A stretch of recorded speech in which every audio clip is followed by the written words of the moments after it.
अगर आप इसे स्वीकार नहीं करेंगे तो बहुत काल व्यतीत हो जाएगा, आपको स्वीकार करना होगा।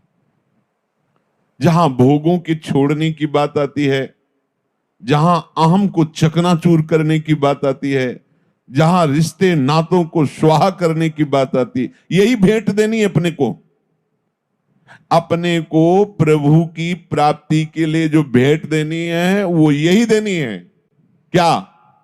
अपने शरीर का समर्पण, अपने शरीर संबंधी भोगों का समर्पण, अपने रिश्ते नातों का समर्पण। आप एक ही नाता है, केवल प्रभु के संबंध से नाते नेह राम के मनियत, नहीं तो नहीं। वो अंजन किस काम का जो आंख में लगाए और आंख फूट जाए है? वो संबंध किस काम का जो परम प्यारे प्रीतम प्रभु से विमुख करके हमें संसार में फंसा दे। अंजन कहां आंख जो फूटे, बहुतक कहो कहां लो। जाते होए स्नेह राम पदे तो मतो हमारो, जिससे प्रभु के चरणों में प्रेम हो जाए, यही हमारा मत है। इसलिए इसको त्यागना अनिवार्य है। उपासक जो सत्संगी है, मीठा बचन उचारिए, नवता सब सू बोल, हृदय माहि विचार के, तब मुख बाहर खोल। मृदु वचन बोलना सीखो। अगर वाणी से किसी के भी हृदय में क्षोभ पहुंचता है तो ऐसी वाणी मत बोलिए। वाणी ऐसी बोलिए मन का। सत्संग तुम्हारे ऊपर असर तब करेगा, पहले आप सुधार कीजिए। कपड़े में रंग चढ़ाने के पहले उसकी अच्छी धुलाई हो जाती है, फिर बढ़िया रंग चढ़ता है। ये बड़ा गंदा है हमारा अंतःकरण, इंद्रियां, तो हमें शुरुआत करनी है वाणी से। परुख वचन, सेवक जी भी महाराज कह रहे हैं, परुख वचन कबहू न कहा। नियम लीजिए, किसी को दुख देने वाले वचन नहीं बोलेंगे। नवता सबसु बोल, दैन्य होकर,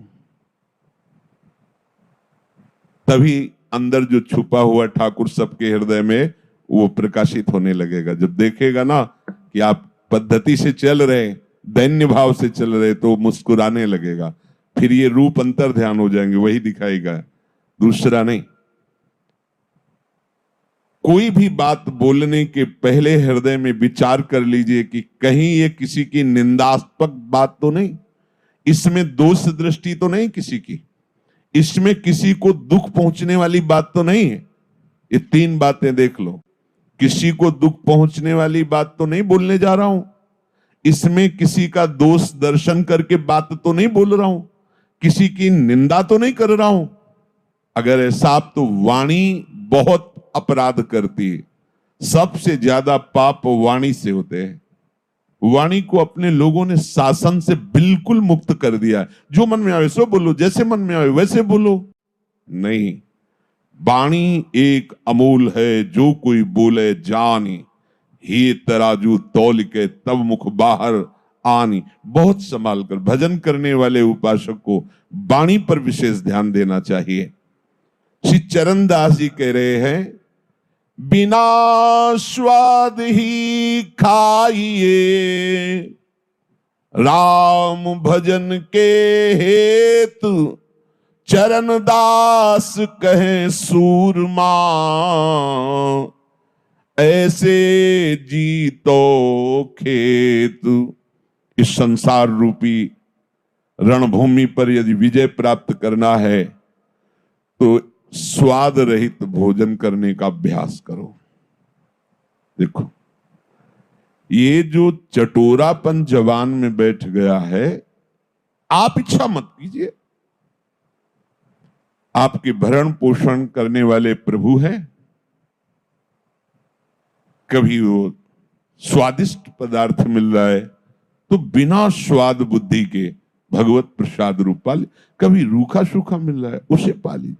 अगर आपको ही बनाना है और भोग लगाना है तो ध्यान रखना है कि जिससे कि श्री जी को तो अब हलवा, खीर, ये आप सच्ची मानिए श्री जी ये सब नहीं पाती है।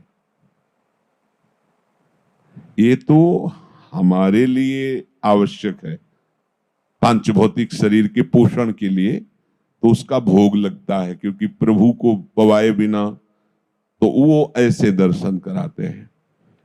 श्री जी और लालजू जो पाते हैं वो केवल प्रेम भोगता है, केवल प्रेम, दूसरा वो पान नहीं करते। हमारे प्रियालाल ये प्रेम स्वरूप है और ये प्रेम की ही क्रीड़ा करते हैं और ये प्रेम का ही भोग लगाते हैं।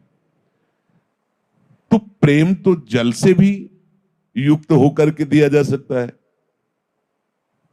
जो भी आप वो प्रेम से युक्त होकर दो, हमारे प्रभु पाएंगे। प्रभु पदार्थ नहीं पाते, प्रभु उसमें प्रेम जो उपासक का होता है वो प्रभु पाते हैं। ये बैठा लीजिए, ये भ्रम हटा दीजिए कि 56 प्रकार के भोग श्री जी को पवा के अधीन किया जा सकता है। फिर तो श्री जी अरबपतियों की ही होती, अपने गरीबों किंचनों की तो होती ही नहीं। लेकिन कहीं ऐसा नहीं पाया गया सिद्धांत। ये जो उत्तम उत्तम भोग वर्णन का है उसमें आपके जो उत्तम उत्तम भाव, आज प्रफुल्लित हो रहा है हृदय, आज श्री जी को खीर का भोग लगाएंगे, आज ये जो उसमें आपका आंतरिक भाव बन रहा है, तो अगर बाहर नहीं भी पदार्थ अर्पित किया और भाव बल गया तो श्री जी ने पा लिया। श्री जी पदार्थ भोगता नहीं है, ध्यान रखना। पदार्थ भोगता देहाभिमानी जीव होता है। इसीलिए बिना अधिकार के प्रेम रंग की बात नहीं बताई जाती कि ये देहाभिमानी जीव कहीं प्रिया प्रीतम की प्रेम रस क्रीड़ा को देह क्रीड़ा न समझ ले कि भाई जैसे लोकवत ऐसे नहीं। श्री जी और लालजू ये प्रेम के खिलौना दो खेलत हैं प्रेम खेल। अब तुम काम खेल खेलने वाले, काम का आसक्ति पूर्वक सेवन करने वाले प्रेम खेल की बात ही नहीं जान सकते, क्योंकि वो सूक्ष्मतरम अनुभव स्वरूपम। शुरुआत कीजिए, ये भाव हटाइए कि श्री जी को रोज हलवा पूरी ये सब पवाना है। अगर आपको ऐसा ही भाव दृढ़ है तो पवा के बांटना है, पवा के थोड़ा किनका लेके बांटना है, फिर बनाओ। ज्यादा स्वादिष्ट नहीं पदार्थ से दाल दिखा के और पा लीजिए। ये जब तक तुम गरिष्ठ पदार्थ पाते रहोगे, मान लीजिए, बात मान लीजिए, देख लीजिए आप।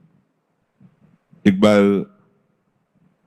झाड़ू मंडल के बलराम दास जी महाराज, बिल्कुल यमुना के पावन पुलिन पे ही बना हुआ है, इस साइड में रास मंडल के पास ही, वैसे वृक्ष के नीचे बैठे हुए थे। तो माताएं बहनें यमुना उगाहन कर, तो वस्त्र आदि, ये नियम है कि यदि आप यमुना के तट पर बैठे हैं तो दृष्टि संभालिए, क्योंकि स्नान के बाद वस्त्र आदि शरीर में, तो अगर हमारी अचानक दृष्टि जाती है तो प्रणाम मुद्रा होकर दोबारा उधर दृष्टि न जाए। अगर दोबारा दृष्टि गई तो फिर आपका मन मलिन होने लगेगा और वो अपराध माना जाएगा। तो आप तो भगवत प्राप्त महापुरुष झाड़ू मंडल के बलराम दास जी महाराज, दृष्टि गई तो काम जागृत हो गया। अरे वृद्ध मूर्ति, निर्मल हृदय, हलचल पैदा हो गई। सब शिष्यों को बुलाया और कहा अब हम प्राण त्यागने की हमारी इच्छा हो गई। ये सब क्या हो रहा है? सब लोग घबरा गए, बोले नहीं नहीं, अब हम अपने शरीर में प्राण नहीं रख सकते। तो महाराज जी कारण तो बता दीजिए, क्या प्रभु का संकेत है या कोई? बोले नहीं, अपराध बन गया। क्या? कोई माई स्नान कर रही थी, उसके शरीर को देखकर हमारे मन में मलिनता आ गई। समझ गए? महाराज जी पहले वृंदावन की परिक्रमा लगाते हैं नाम कीर्तन करते हुए, फिर बाद में आप जैसा आदेश करेंगे जैसा। हाँ ये भी ठीक है। मृदंग ढोल के साथ भगवान नाम का उच्च स्वर से गान करते हुए परिक्रमा, एकदम जैसे नशा उतर गया हो, एकदम शांत, एकदम प्रसन्नता, एकदम बड़ी महिमा है धाम प्रदक्षिणा की। भक्ति के 64 अंगों में प्रदक्षिणा भी एक अंग है। तो उनका अरे ये कैसे हमारे अंदर वृत्ति आ गई थी? कितनी निकृष्ट! पहले तो काम और फिर शरीर छोड़ने की बात। कल का प्रसाद कहां का था? उसे प्राय भिक्षान्न आता था, तो कहा कि गोविंद देव जी इस समय विराजमान थे, शायद गोविंद देव जी का, अब तो शायद गोविंद देव जी जयपुर में विराजमान है, वृंदावन के ठाकुर हैं, तो उनका प्रसाद है। जाओ जाओ पता लगाओ कल किसका भोग लगा था। तो वहां जाके पता लगाया कल किसकी तरफ से गोविंद देव जी भोग आरोगे। उनका कलकत्ता की एक वैश्या ने भोग लगाया था। बहुत गुस्सा लगी। बलराम दास ठाकुर जी के सामने गए और ठाकुर जी से कहा कि आपका प्रसाद न पावे तो अपराध लगता है, प्रसाद पावे तो हमारा चिंतन बिगड़ गया। बोले हम क्या करें इसमें? ठाकुर जी से जब कहा जाता है कि गोविंद देव जी का प्रसाद है या अमुक ठाकुर जी का प्रसाद है, तो हमें पाना ही है क्योंकि हमारे आराध्य देव है, और ना पावे तो अपराध लगता है, और पावे तो देखो कैसी बुद्धि कर दी। क्या है ये? तो जो सिद्ध पुरुष होते हैं भगवान उनसे बात करते हैं। सिद्ध पुरुष का मतलब होता है प्रभु के सिवा जिनके हृदय में कहीं कोई राग नहीं है, तो उनका प्रभु से इतना अपनापन होता है जैसे छोटे बच्चे का मां से होता है।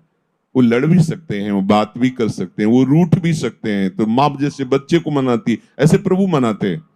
तो प्रभु ने कहा कि प्रसाद का मान रखने के लिए किनका ले लो और माधुकरी मांग के पाओ। हमने कब आदेश किया कि आप पूरा का पूरा शब्द, हाँ ये ठीक है। उन्होंने उसमें नियम लगाया अपने परिकर को कि ठाकुर जी का प्रसाद किनका और माधुकरी। ये बात ठाकुर जी के प्रसाद की लघुता के लिए नहीं कह रहे, उनको संपूर्ण चराचर जगत का यदि भाव देखो, वही आधार है, वही व्यवहार है, और वही सम है, और वही विषम है। पूरे चराचर जगत का वो, तो उनमें कोई फर्क पड़ने वाला है क्या? उनमें, लेकिन अपने में पड़ जाएगा, क्योंकि एक सीमित शरीर है और ये तत्वों से, पंच तत्वों से बना हुआ है। इसमें जैसा जाएगा वैसा भाव प्रकाशित होगा। चाहे कोई भजन करके सिद्ध हो गया हो, पर प्रभु के समान व्यवहार नहीं कर सकता।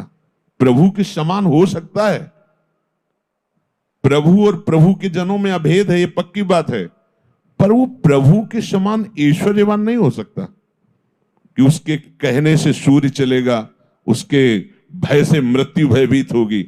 ऐसा नहीं है। वो विराट रूप रख के संपूर्ण, ऐसा नहीं है। वो उसी समुद्र में तरंग लीन हो गई, वो समुद्र में हो गया, पर तरंग समुद्र नहीं प्रकट कर सकती, पर समुद्र करोड़ों तरंग प्रकट कर सकता है। इतना भेद बना ही रहता है। यहां कह रहे हैं कि बिना स्वाद ही खाइए। यदि सत्संग का रंग हृदय में चढ़ाना है तो बिना स्वाद, इस पर हम बहुत बार चर्चा करते हो, आप सुनते हैं, पर असर नहीं होता। कहते आप ही तो बनवाते हैं और जो पवाते हैं वही पाते हैं। तो आपने ही तो संसार रचा है, वो आप ही मना कर रहे हैं, तो जो मना कर रहे हो मत पाइए, वो मत कीजिए। आपका ही तो रचा हुआ है पूरा।